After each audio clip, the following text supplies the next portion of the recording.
Olá pessoal, eu sou Jaime Troiano, este é mais um capítulo do nosso Marcas e Divãs.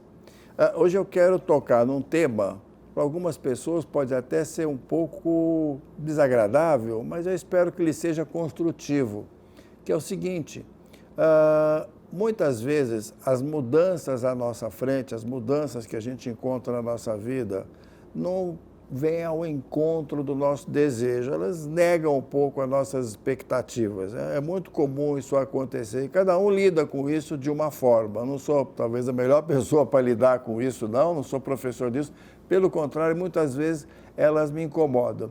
Ou às vezes eu sou obrigado a enxergar de uma maneira mais ampla o mundo, o trabalho, as coisas ao nosso redor e não tenho tanta facilidade. Me lembro até de uma frase famosíssima do famosíssimo Nelson Rodrigues, nosso Shakespeare brasileiro, em certo sentido, que dizia o seguinte, ele era um cara muito ligado em futebol também.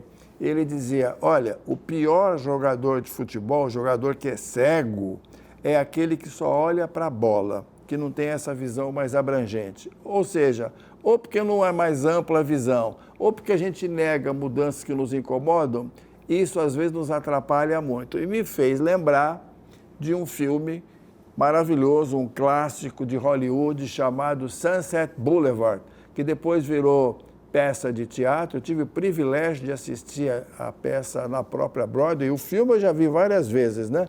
E essa peça veio para o Brasil, está encenada aqui no Brasil há algum tempo, né? É um filme com a Gloria Swanson, no esplendor da sua maravilhosa performance, com o William Holden. William Holden, na época, era um grande galã, clássico galã, na época áurea, talvez, da sua carreira, com Erich von Stroheim, perdão pela pronúncia, tá, pessoal? Dirigido pelo fantástico Billy Wilder. É um filme da década de 50. E do que trata esse filme? Bom, do que eu estou falando. É a história de uma atriz que tinha sido famosérrima como atriz do cinema mudo, a Gloria Swanson, a atriz. No filme ela se chama Norma Desmond, né? E ela não conseguia aceitar a passagem do tempo. Ela não conseguia aceitar que ela estava envelhecendo, que ela não era mais famosa como foi e queria continuar encarnando exatamente a mesma identidade que ela tinha. Uma dificuldade enorme. E um dia ela conhece, por outras circunstâncias, eu não vou explicar o filme, o William Holden, que era um roteirista meio fracassado.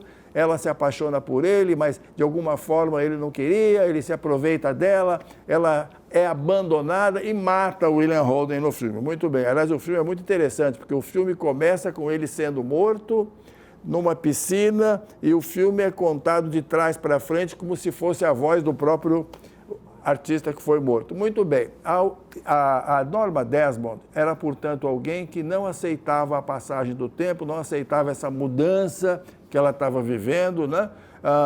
Ela nunca chegou a ser mais do que uma grande atriz do passado.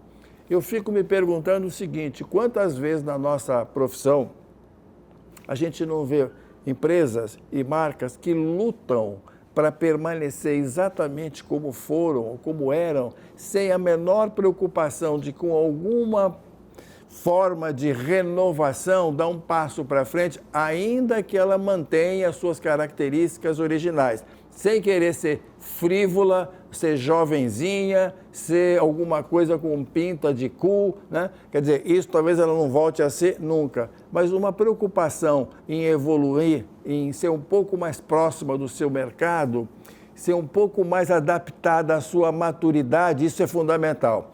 Eu acho que há marcas que são velhas, são antigas, elas não podem ser cool, não podem ser novinhas, não podem ser jovens, mas talvez tenham traços de confiança, de maturidade, daquilo que a experiência ensinou com o tempo, que ela pode muito bem começar a usar, né? A Norma Desmond não quis fazer isso, quis continuar sendo vista como uma coisa antiga, que ela era, mas com aparência jovem. Isso é inaceitável. Eu acho que as marcas podem se inspirar em muitas coisas nesse processo de evolução, sem perder a sua essência, mas sem querer ser da noite para o dia uma grande novidade, sem querer ser uma startup, né, pessoal? Acho que essa é uma grande lição que eu quero que o cinema nos inspire muito, como outras vezes, e outros filmes, de não ser apenas aquilo que você foi no passado, esquecer que você mudou e que aquilo que você faz hoje pode ser de alguma forma renovado, sem abandonar suas características, mas aproveitando o que a maturidade traz. Vocês podem falar, o Jaime está falando isso porque ele está velho, né? De fato, eu envelheci, eu sou maduro, mas eu acho que hoje eu faço coisas que a maturidade me permite fazer que eu não podia fazer antes. Acho que isso é um sinal importante para as marcas que vão passar muito tempo conosco. Até a próxima, pessoal!